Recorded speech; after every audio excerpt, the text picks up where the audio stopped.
Well, I think Sanji has set up so we all have our. Good. Which is not a big.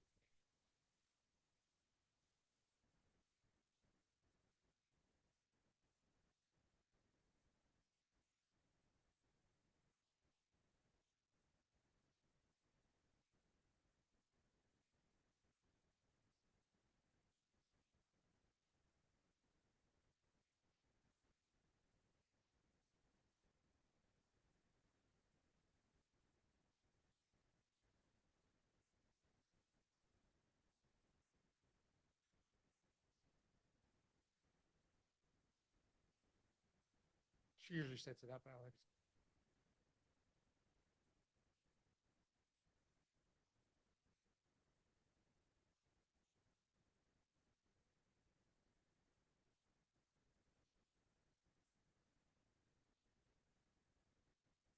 Normally we log in and she sets up as going as a panelist.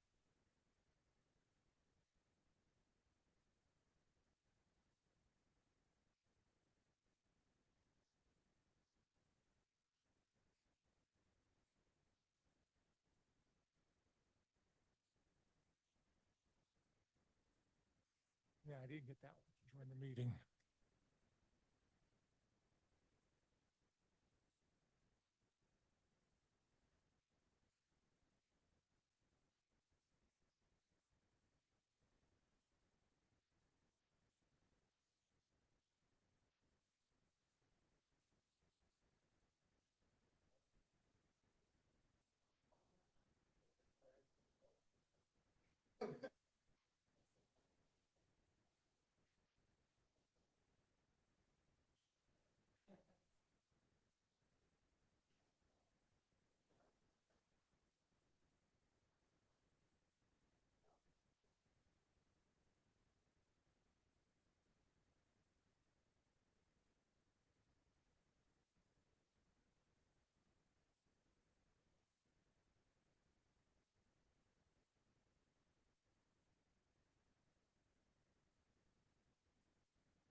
I need to get the number.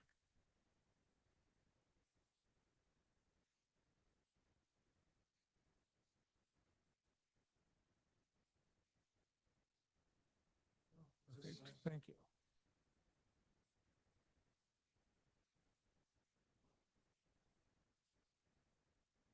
Tess?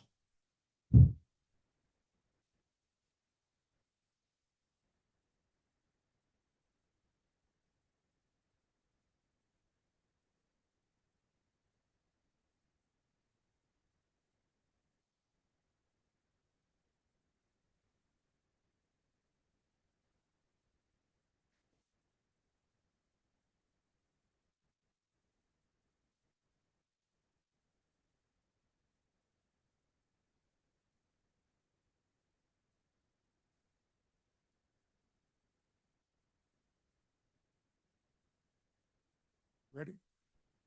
It is 4:34 on Thursday, July 25th, 2024, and I call this meeting of the Meridian Historic Preservation Commission to order. Roll call. Blaine Johnston's here. Patrick Gidding here. Pam Jagosh. Ken Freeze. Here. Jack Keller. Deborah Pitts. Heather Giacomo. Here. Adoption of the agenda. Mr. Chairman, I move that we adopt the agenda. Or is it Mr. President now? Mr. Chairman. Second. Yes. Motion by Commissioner Freeze, second by Commissioner Giddings for adoption of the agenda. All those in favor say aye. Aye. Aye. Opposed? Thank you. Approval of our minutes from our June 27th meeting. Mr. Chairman, I move to approve the minutes from the June 27 meeting. Mr. Chairman, I second that. Motion by Commissioner Giddings, second by Commissioner Freeze for approval of our minutes from our June 27th meeting. All those in favor say aye. Aye. Opposed? Thank you. Approval of our monthly financial statements. I don't think there's anything new from last month. So Mr. Chairman, I move that we approve the monthly financial statement. Motion by Commissioner Gidding, seconded by Commissioner Freeze for approval of our monthly financial statement. All those in favor say aye. Aye. Aye. Opposed? Thank you. First up, reports, revised draft memo. Sherry, floor is yours. Good evening. Can you hear me okay? Yeah. Good evening, Chairman Johnston and members of the Historic Preservation Commission. My name is Sherry Freemuth. I'm with JB Engineers. And you have before you the draft memo that was prepared and distributed by Cassandra. I understand that Garrett is also prepared. Fill in as needed. Cassandra presented or prepared a very nice email that kind of lined things out a little bit about next steps, and I presume that you all received that. In the meantime, if you would like me to walk through the memo, just kind of the contents and changes since the preliminary draft that was discussed at your last meeting. Please. Okay. The document's dated July 17, and the first part of the memo really didn't change from the presentation and the preliminary draft. Kind of setting the context for why we are doing this at all, what this memo is about, and then breaking into historic preservation tools. So in that section, we talk about kind of the way things line up in preservation across the country with the National Park Service, the funding that goes on to the SHPO, how you all come to be through that funding, and what powers you have generally. Then the next section talks about local landmarking programs in Idaho. This also sets up the Idaho code sections that you'll recall the SHPO provided us, and I've provided to you as an appendix in this memo. So it's sort of the statutory direction for what historic preservation programs are in Idaho. And you'll recall when we met with the state preservation planner, they identified 2 cities that have local landmarking programs. And so I have both of those cited here on page 3. And the copies that she provided us of those ordinances are attached as Appendix B. It explains, which I might just as well say out loud since it's kind of confusing. The City of Ketchum has chosen to list their landmark properties, and those properties are not necessarily on the National Register of Historic Places, but they developed some criteria, they came up with a list, and now that list is codified, and that list is, they are their historic local landmarks. The City of Boise's is a little bit different, based mostly on eligibility to the National Register of Historic Places. So both have been tried and are essentially proven in Idaho, both approaches. I don't know whether there's been any litigation about either. The Ketchum's is very new, but those seem to be the 2 options that are available to you in terms of local landmarking.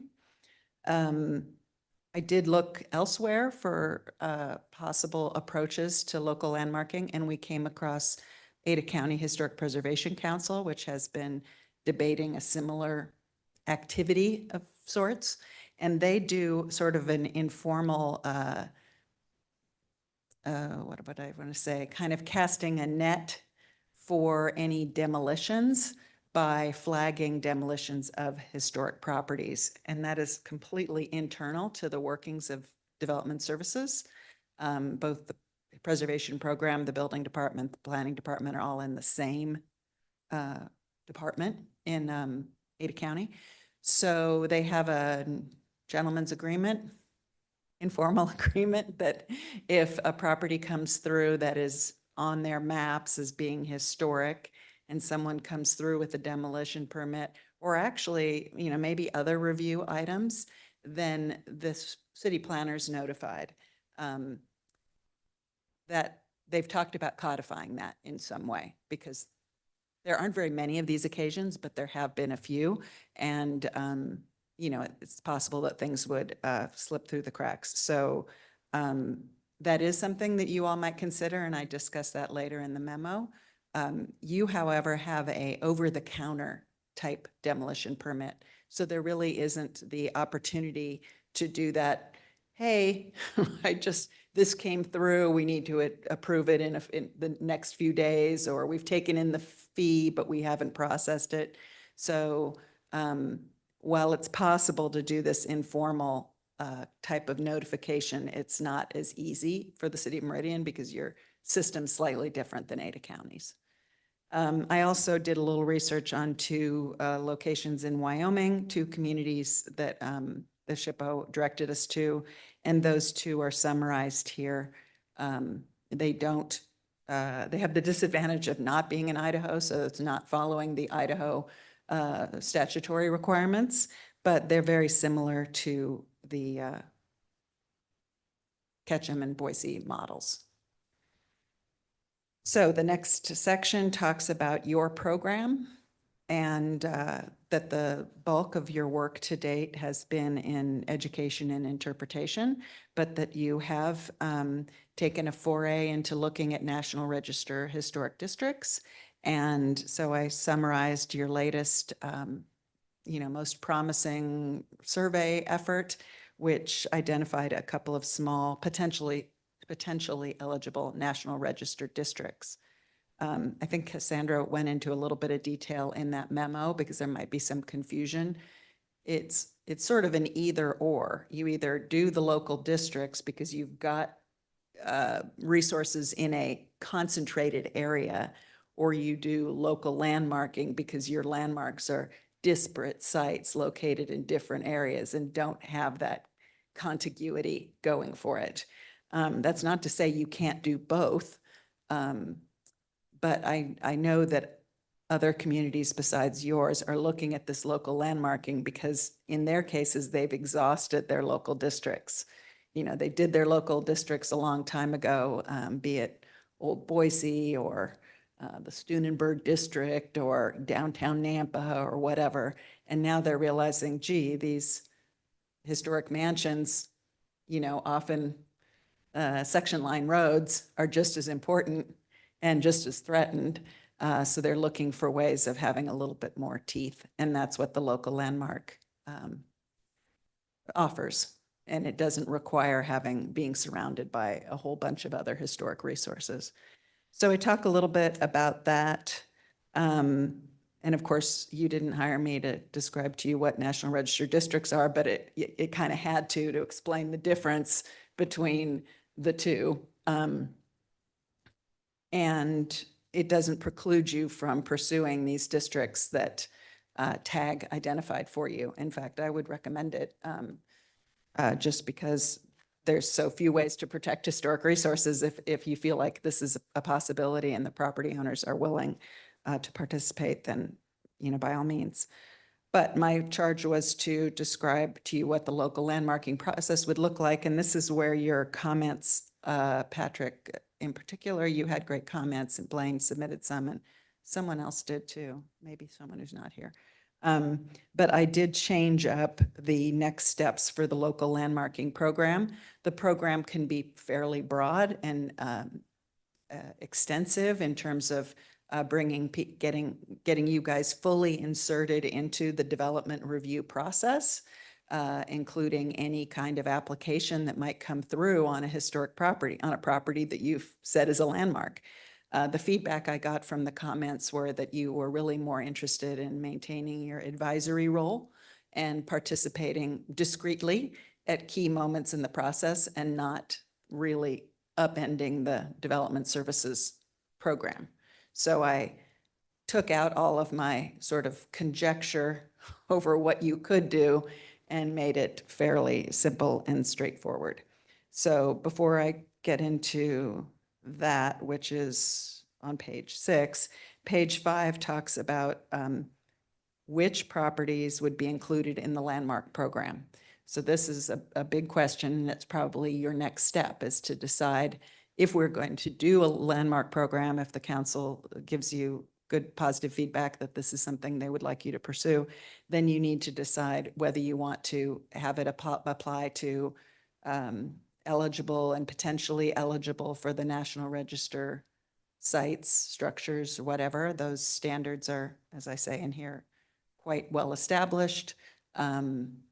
They are not exclusive, though. You can come up with your own criteria for local landmarking, the Ketchum model, if you will, where some of their resources that are very important to them have been dramatically changed over the years, so they don't meet those requirements for the National Register, but they're still significant to them. So I list, there's a bulleted list in the middle of page 5 that talks about the kind of criteria you could have that would be appropriate. It's obviously very similar to the National Register criteria. The advantage here is you are not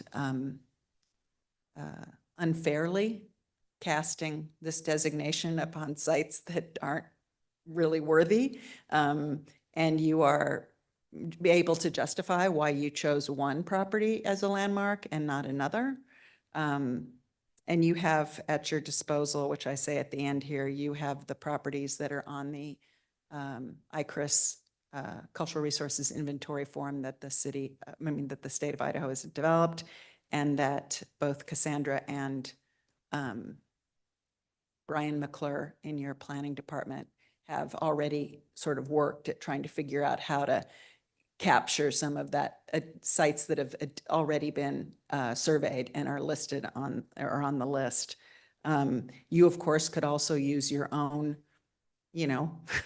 brain power and go out and, say, oh, we would like to try this on 10 properties or whatever, and do these 10 meet the requirements and so forth. It's up to you, but obviously that's the next step. That you determine which properties would be included and figure out a way to make that determination fairly. Let's see, last page 6 talks about what types of activities would trigger your review. And based on the comments I received, it seemed like demolition permits would be of the most concern to you. And as I think I've already stated, the problems with that in your city because of the way you process your demolition permits. So you might have to take a step back and coordinate amongst yourselves and obviously consider the city council's point of view on this topic. Do they want to slow up that process, make it a little bit more difficult for people to get demolition permits? Or do they think that this is prudent for other reasons? I'm sort of familiar with some demolition permit issues in other communities that are concerned about waste, concerned about having possible salvage of buildings that are demolished. So sometimes it's a public works concern as well, and they might welcome the chance to change up the process. I don't know what your fee structure is, but some communities make the fees a little bit higher to make demolition a little less easy or a little less interesting. There's also different levels of demolition review. For example, you can come in for a demo permit just to redo your roof. So roofers will come in and they'll do that, and you all really don't care about that. So there might be a way to separate out what comes before you, even within the permit type. But I did not do this is not in the memo, it's just me talking off the cuff about things that, you might consider. I did leave in a few possibilities. Second paragraph, HPC might also want to be made aware of other permits issued by the city, including discretionary permits or building permits. If it concerns a historic resource, that might still be of concern to you if somebody is going to do something. It doesn't mean that you have to. It might just mean that Cassandra looks at it and it never even comes to you. But I did try and soften the language so that it didn't make it sound like you were going to, have conditions of approval or something, or be able to stop a development or so. But you might want to just make sure I hit the mark there. And then the last time we did not have a conclusion, I didn't have a conclusion paragraph because I kind of wanted your feedback on the rest of the content. So this is the conclusion, which I think Cassandra feels is hits the mark in terms of taking this forward onto city council, but you might want to take a closer look. And basically it summarizes the materials that I just shared with you. And the document closes with those two sets of appendices that I previously referred to. Any questions from the commission? Go ahead. In the model for Ketchum, it's the second paragraph here where it says the city should encourage the private sector to preserve and rehabilitate buildings. Do you know what form those encouragements take? I don't. Yeah, I was just wondering, you know, are they tax breaks? Are they, I just don't, I was just wondering what those encourage. And the reason I was wondering is that, you know, is that the sort of thing that we might be able to apply here? Yes, Chairman Johnston and members of the commission, I think if you read it in the context of everything else that they're saying, that the local landmark designation is a way of saying, we encourage you to save this building, we think it's worthy. And public improvements, perhaps they provide, like in the Urban Renewal District in Boise, for example, they do provide incentives in terms of providing street trees and sidewalk improvements and things of that nature. Guidelines perhaps helping with the redoing the historic resources tools. I don't know. I'm pretty confident they don't have financial incentives. And we don't have financial incentives in the state for historic preservation. So Yeah, I figured it probably was no sort of financial, but that's why I was wondering.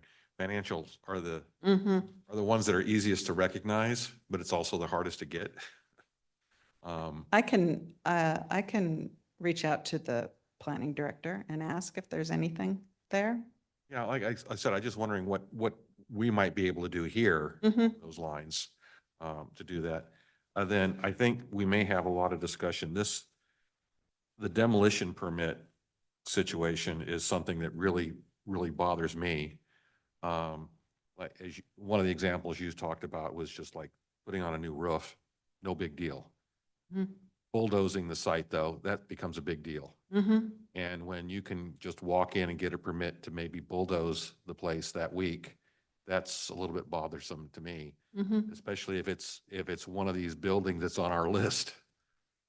So I don't know what we would have to do, what wheels would have to roll to change that in some manner so that at least they're reviewing, you know, we've already had this list of buildings so that if nothing else, they would at least look to see if it's one of these buildings that are on our list. That's probably a good question for legal. to Yeah. answer. How do we change the process so that they don't come in with a demo permit and get it that day? If building services has a list of these properties, say, okay, this is one that HPC has recognized.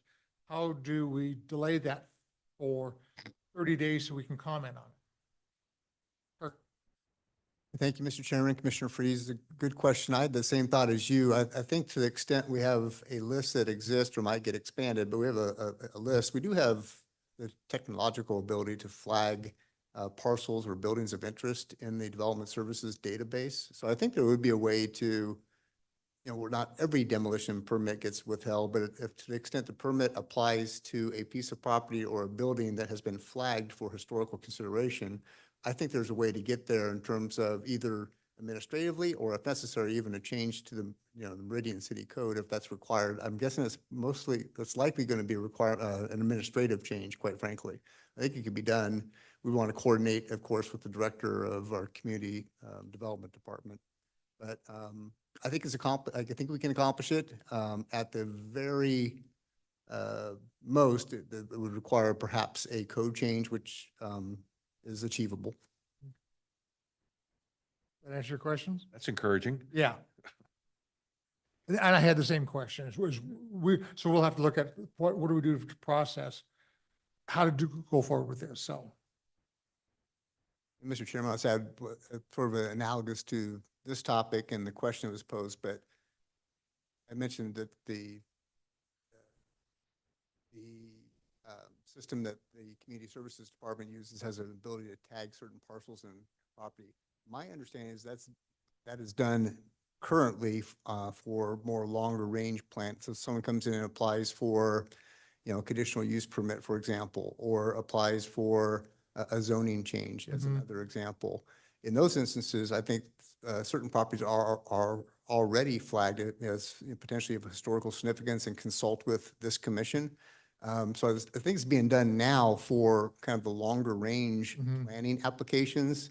The difference with the question, from the commission tonight is that this is a permit that we do more expeditiously over the counter as a customer service convenience so that people can get on with their work more timely. But I think we probably do have the tools in place that we could, look at some changes there that would be helpful. Thank you.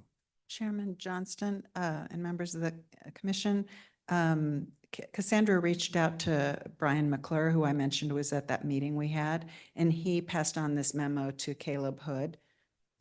I think that's your director. And he thought it was reasonable and noted that there would need to be, and he was open to a discussion about the demolition permit. So the conversation has already progressed Started. among staff to see what's doable. Okay. Then I'll put that on my to-do list is get with them and maybe get the ball rolling on some of this. If we get some from the list that we've got from TAG and other places, so we can get going on that. Any more questions? So, Mr. Chairman, I had just a couple things, maybe not questions, but just a couple of observations. From the email that I saw from Ms. Schiffler, one of our next steps would be to kind of gather our information together, have this memo maybe reworked a bit so that it could be presented to mayor and council to kind of get some feedback from them before we go too much further down this path. I think that's a really good idea. One thing that I didn't think of when I sent in my comments, but I've thought of since then, is that maybe in the opening paragraphs, we could find a way to tie this into Meridian's comprehensive plan, because I know there's historic preservation in Meridian's comprehensive plan. And I think if we could kind of tie that into the historic preservation plan that we currently have, and then in with this landmarking plan, and we might be able to make a more cogent argument about what it is we're trying to do. Because if this goes before council and the mayor, I think we need to be able to not only answer their questions, but I think we need to be able to articulate what it is we really want to do. I don't think we're going to be able to go into great detail because we're not going to have a finalized plan. But I think if we can just be articulate into what we're presenting to them, we're going to have a lot better chance of having good feedback from them and moving forward. Well, I just had the thought, I think if we can get at least a partial list of those properties we got from TAG earlier this year, have that in with this memo, so city council and the mayor know, okay, we've already looked at these properties that we deem to be important. So they know that we're looking at certain properties already. So if we can add that list to this memo, I think that would give us a little bit more teeth than this. And another thing that I had thought of, I think I'm losing my train of thought here, but if we have that list of properties, we could also make sure that we articulate that people can also self-nominate their properties. And I believe that you put that in the memo already. Yeah. I think that's an important thing. It should also probably be said, and I don't know if everybody agrees with this, but if someone specifically would not want their property to be a landmark, that should be fine. They're property owners and they should have the right to have their property on the landmarking program or not on the landmarking program. One question I had is if we do indeed have a list of properties, and it's not an exhaustive list. I know there's plenty more properties in Meridian that could qualify, but what about the properties that are already on the National Register? Would we want to include those in this as well? Okay. So, and I agree with you as far as the owners having say, if they don't want it listed on our landmarking program, we can abide by their wishes. The only thing I would like to go one step further is if they do apply for a demo permit, but they don't want it listed on our program, that at least gives us opportunity to document what's there Mhm. before it's demo. And the concept of being able to flag that property.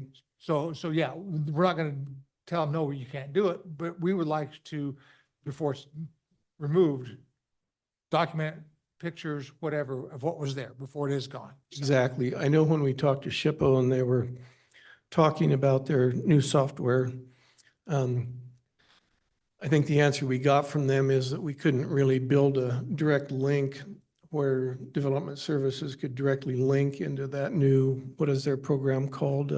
Icarus. But we could get a data dump from them. Yeah, So that would be like a, a static point in time, but that would give us, a lot of information that would be current today. And then maybe on a yearly basis or, Yeah. some other basis, we could also try and get a data dump from them and update the records here. Chairman Johnston, members of the commission, I believe that the interface was limited to the live access.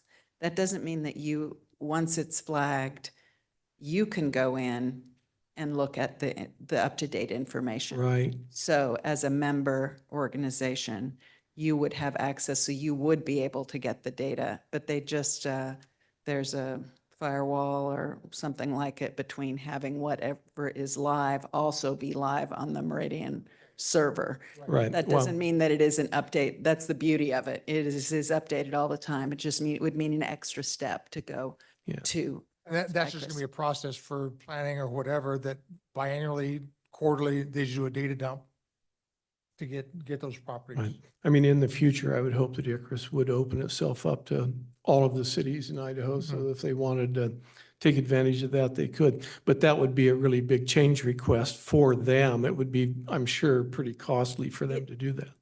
Just to clarify one more time, it is open to everyone all the time. No, I You mean, just can't put the data onto someone else's server so that it can't mix and mingle with Right. your data. But Right. it is up to date all the time, unlike the printed versions that we used to get.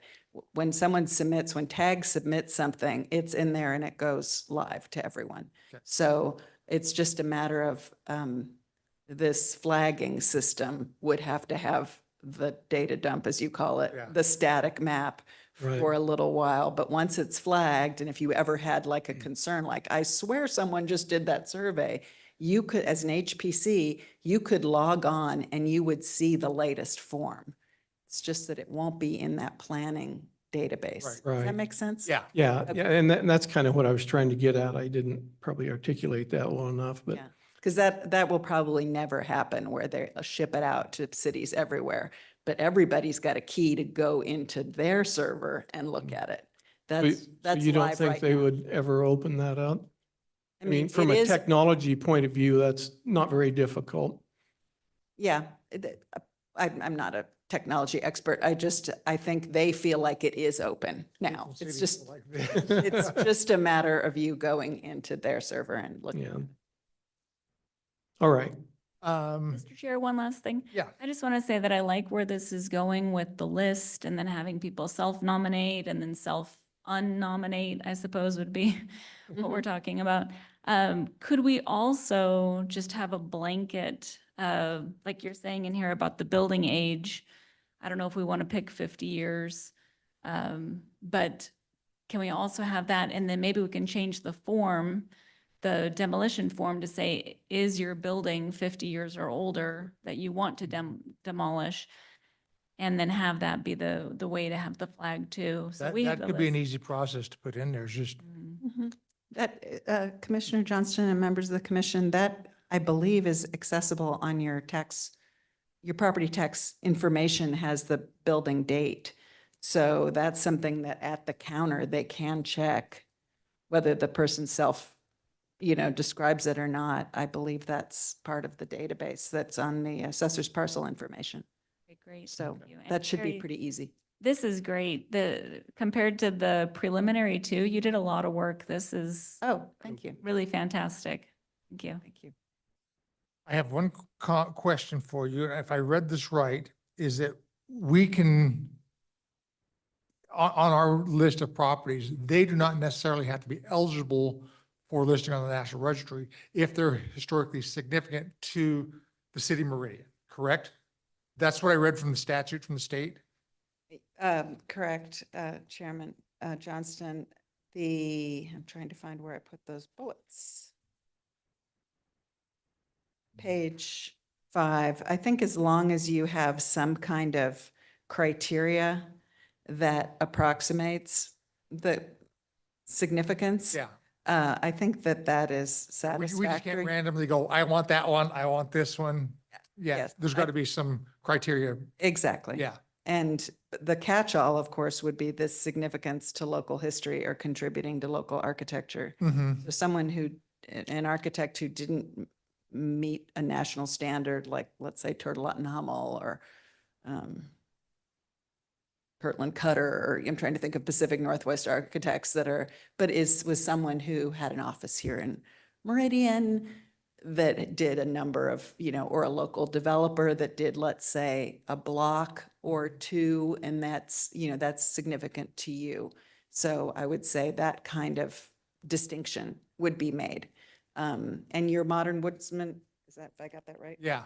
That's a really great example because I believe it's not eligible because of the modifications that have been made to the building, but it's still so important to the history of the community that it's different, distinguished from the others. There was something else you said that triggered my comment I was going to make. I don't think I've made it abundantly clear that people could opt out of this program. So perhaps perhaps I need to maybe make a little bit more distinction there. Probably. I'm not quite sure how you can have them opt out of the program and then not flag them and then still flag them for the demolition permit, since that's the sum total of your program. So I guess I would say you might want to think about that a little. We'll think about that one, but even if we can delay it for 30 days. If I don't want to create a hardship on anybody or anything like that, but at least give us an opportunity to document before they go in with a bulldozer, knock something down. I think is our goal on something. So that's something a process we're gonna have to work at and look through. Okay. Mr. Chairman, well, just one point. What if somebody, current owner has opted to be designated historical, property gets sold, and then the next owner says, I don't want this in anymore. They're gonna be their prerogative as the owner. Yeah, okay.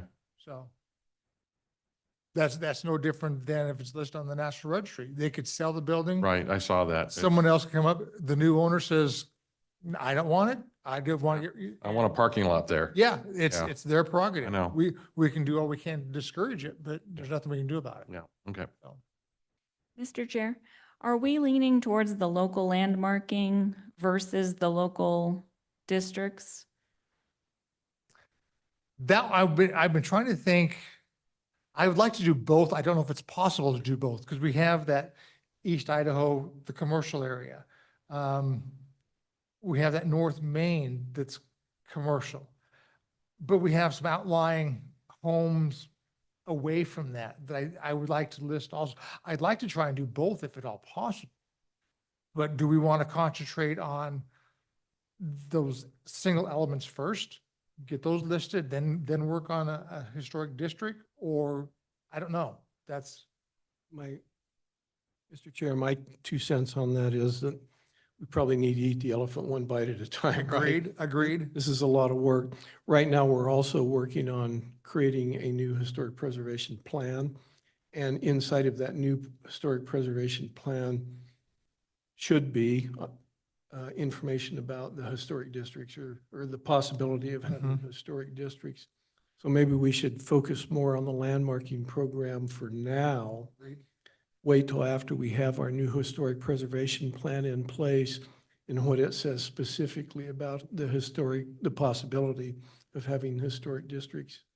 And then work on that later. And that's just my Yeah. 2 cents. Yeah, yeah, worth. we can't do everything at one time. So yeah, we're gonna have to pick and choose, bite off one elephant at a time and go. Chairman Johnston, you mentioned that you would include the tag recommendations, and I was thinking, I do mention those two districts in the report. We could put in there a summary of their findings as an attachment to Mhm. this report. That way you could kind of get it in front of the city council and get them thinking about it. Mhm. And maybe save those disparate sites. You said they found some onesies and twosies that aren't attached to those districts in their survey. Yeah, I Maybe think- put those on a separate list with some of these others that you've National Register, Mhm. you know, because if you could get the contiguous sites together and regulate them together beyond the demolition review, but also design review of some kind, that would be more valuable. You know, you get more substantial. And I do think the chance that you will have to have an opportunity to talk to the city council, it might be nice to just kind of throw those seeds out there and see if they see if they peck at them a little bit, or if they say, no, there's no way we want a historic district, you know? Mm. Why not take advantage of your audience with them a little bit? And I can talk to Cassandra about fitting those attachments in here if you would like to do I that. think that's a great idea. I think it's a natural place for it, Mhm. but we don't want them to be confused by the district versus the landmarking. The landmarking really is for those separate onesies and twosies spread out all over your city. The districts are for where you've got a concentration of historic resources. Okay. All I have. Anything else? Sherry, thank you. If you got time, would you stick around? Because we got another topic I want to talk to you about. Absolutely. Thank you. Thank you. With that, we will go on to old business, our guided walking tours. Commissioner Giddings, how did your walk go the other day? Went pretty good, I think. We had 5 folks show up. Okay, And it was pretty hot, and I ran a little long, and we got to Pine Street School late, so I publicly apologized to the folks who went and opened up the school. okay. But they were there, and we were able to get in the school. I had a good time doing it, and I hope that the people who went on the tour had a good time. I think doing it at 10 o'clock in the morning was a good idea. It was plenty warm. Yeah. If we'd have done it any later, it would have been even worse. Mhm. So doing it at 10 o'clock in the morning was a good idea. By then, there was already people at Saturday Market. Saturday Market was up, it was running, there was people there. Mhm. And so I did an abbreviated version of the tour. After doing that tour once, I'm kind of the mind that we should take the tour that we have, that we received, Mhm. and we should think about ways to break that up Okay. so that we don't take too long. I think when the weather is decent, having a 2-hour tour might even be a little bit too long. Mhm. When the weather is hot, Way too much. having a 1-hour tour is kind of pushing it. Did you have people waiting for you when you started or? No, we got there a few minutes early, and by the time 10 o'clock rolled around, we had 5 people there standing, talking to us. So we went ahead and started, went through downtown, went down East First to State Street. Didn't go all the way down to the high school, went down to State Street, came up State Street to Pine. When we got to Pine, we encountered some serious road construction that was not there the day before when Yeah. I walked the route. And that held us up a little bit too. But we did get to the Pine School. But when we came back, I wanted to come down Meridian Road and touch on those old houses. But the road was tore up, the sidewalks were closed. So we just came back down Pine Street to Main Street and then came back. And that brought us past the Telephone Exchange Building, which is on the National Register and isn't really part of our tour. Mhm. So that brought up a couple of other things. So one of the things that we have is our brochure. And part of my tour was to tell people what kind of resources there are in Meridian. We have the brochure, there's placards out around City Hall. Down in Generations Park, there's some information about the old Ford dealership and the gas station that was there on that corner. So all over town, we have information. But inside of this brochure, each one of the locations here has a QR code. Those QR codes do not go They work? anywhere. They don't work. Okay, And I don't know if it was just me, but I tried it several times and I just couldn't get those it may QR be codes to outdated, work. so. And that's what I thought. Plus, we've added a number of locations. And so at some point, and here again, this may be just having the time and the dollars to do it, but we should think about updating this and what do we want to do? Do we want something like this or? That's in our discussions to do, but when we have so many of those left, we didn't want to just throw a bunch of. Yeah, right, Yeah. right. We've got quite a few. So we're gonna wait till that supply dwindles and then look at redesigning different colors, whatever, to redo that brochure. So one of the things about doing the tour that I wanted to do is I made sure that people were aware of our app, the self-guided walking tour, because there was properties that we weren't able to get to given the time that we had. And then I have some books on Meridian history that I've purchased, and there's books available in the library. So I thought that was important just to give people an idea of where they could go and what they could read about. So yeah, I enjoyed it. Passing notes on to Commissioner Freeze, because he'll had the one in August. I'm going to try and do that one with you.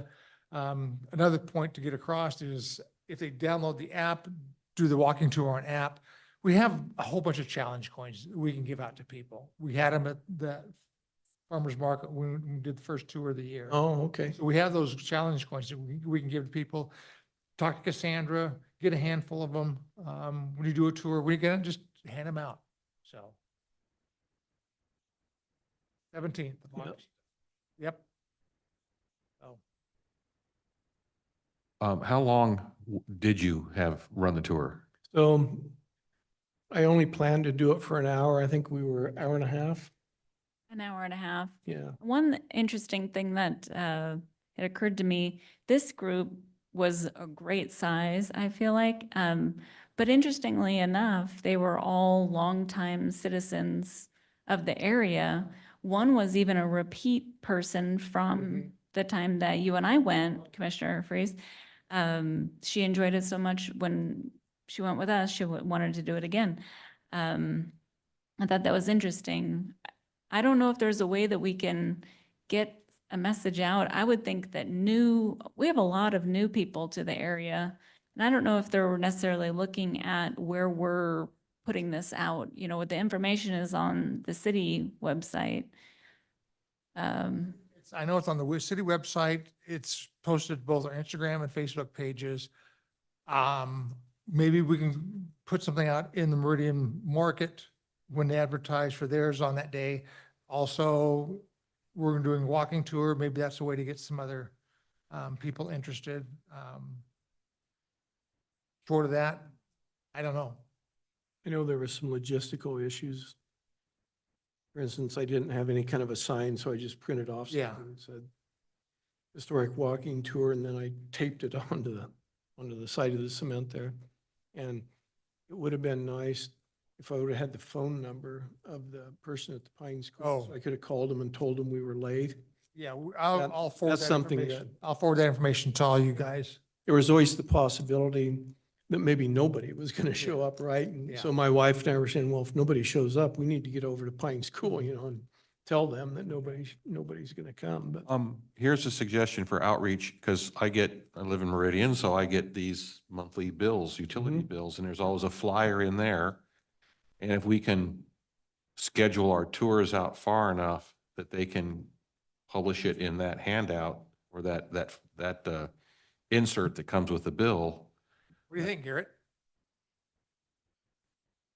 That is something that we could look into. I don't know if there's a cost associated with that as well, to put something in that. Well, I was just thinking that there's always one in there. Sure. And it's front and back, and it's got, a message from the mayor, and it's got other little things that are going on. And if we could just get a little space in there for our blurb, But we need to obviously have these scheduled out far enough in advance so they can get it in and get it printed and get it distributed and all that too. So there's some lead time involved there. So do we want to, in this meeting, talk about scheduling for September and October, or do we want to do that next month? I think we can probably schedule our September one.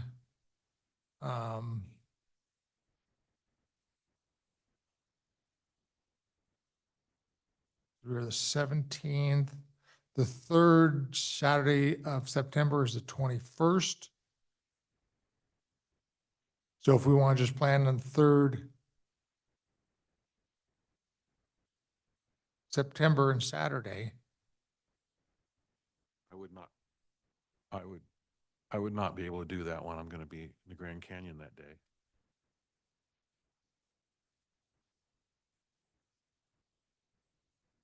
we'll just plan on the 21st of September. Would that be, do you think that'd be enough lead time to get something in the utility flyer?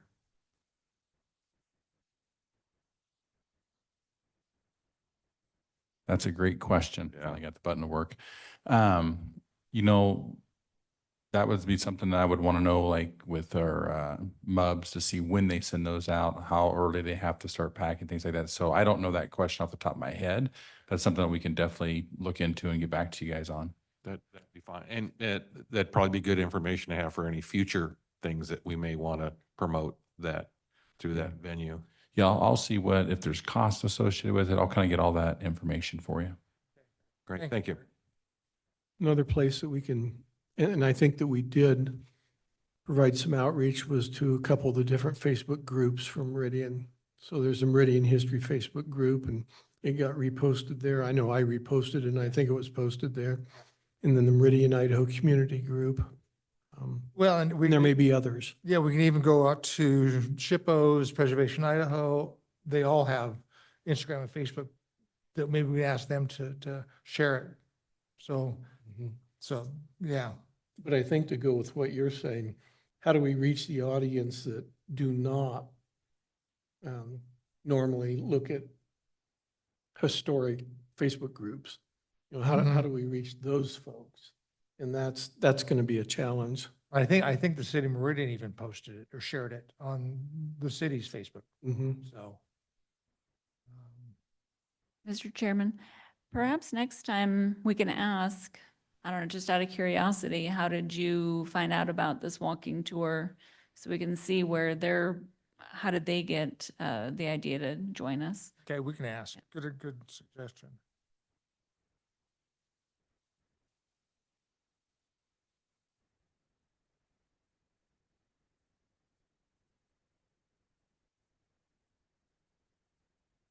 All right, any other comments on walking tour? With that, we'll go to project updates. National Register of Historic Places, the plat coordination. I think Mr. Neri was going to do some checking on contacts on that. You probably don't know if we have an agreement with the Dairy Board for putting the plaque up for the National Registry. Do you, Kurt? Yeah, so Mr. Chairman, I do not think we have an agreement yet. I do think Mr. Neri did speak to Mr. Magurdio. And there's, they're receptive to an arrangement there. So I think that just a preliminary discussion has occurred. I don't think it's gone much farther yet. So probably best for Bill Neri to elaborate at your next meeting. But I am pretty confident that Mr. Neri did outreach to the Dairy Board and those wheels are in motion. Okay, thank you. Eggers Farmstead, I think the city and the developer are still working on an agreement for that. I have not heard anything for sure. I got an email, or we did, from Cassandra on the SHPO grant. I can't find it right now. You said that the grant was available and that it needed to be reviewed by legal and purchasing. Okay, that's right. Grants person. And then it moves on to the city council's consent agenda for the mayor's signature. Okay. And once we get that, then we can go ahead with the preservation plan. Yes, correct. Okay. I think that's all we've got for project updates. Item 6, Commissioner Continuing Education. I have already applied or submitted my application or name for Pass Forward to get registered for those classes. Because I think it's important to do that occasionally. Sherry, the Historic Preservation Initiative for American Planning Association. What have you found out? Are you going to do a class up there for? Chairman Johnston and members of the commission, we did submit a proposal to talk about this very topic of local landmarking and historic districts, because the Ketchum Planning Director is on the program committee for the APA Idaho, and so she would be willing to be on the panel. Okay. Sandra said that she would, and then I'm also working over in the city of Nampa. They're trying to get a local district designated in Old Nampa neighborhood. You might be familiar with it. And I told Cassandra that I would be on the panel if, Oh, terrific. yeah, So we haven't heard officially. okay. I am actually on the session selection committee, and they met for the first time yesterday. I recused myself. Oh, darn. So they have a lot of promising submittals, but I Okay. feel strongly that we have a good topic, and they really like a panel that represents communities from around the state. So Do you know when you'll find out or have a final answer? I would say they want to finalize these things by the end of August. Okay, And the meetings are October 2nd, 3rd, and 4th. The likelihood is that it would be on the Thursday. okay. Because the second is the first day of the conference is usually a pre-workshop. Mm-hmm. It's possible that we could pull the Friday morning slot, but I think it's a pretty safe bet that you can likely travel on Wednesday and not worry about taking that day off your calendar. Okay. Yes, like I told Cassandra, I do be on a panel if you wanted, so I've got 3, so, Perfect. Well, I will let you know when I know. okay, And yeah, we'll need to submit a little bit more information about who the panelists are when they don't make you do that unless you're selected. Right. So yes, I would definitely, it'd be delightful to have you there, and okay, perfect. hopefully, fingers crossed. All right, sounds good, thank you. That's all I want to talk to you about. That's it? so All right. Appreciate it. Well, thanks very much, everyone. Yeah. I don't have anything else. I think we just continue with our landmark memo. If we have more information, if Sherry can come back next month or give us an update, we'll just continue our plaques and any updates on Eggers Farms. Updates on historic preservation plan. If we get that out to vendors this next month or not, we'll see what happens. Other than that, we meet on the 22nd of August here. So, any other questions? With that, call for adjournment. Chairman, I move that we adjourn this meeting. Second. Motion by Commissioner Freeze, second by Commissioner Giddings for adjournment. All those in favor, say aye. Aye. Aye. Opposed? We're out of here, people. Thank you.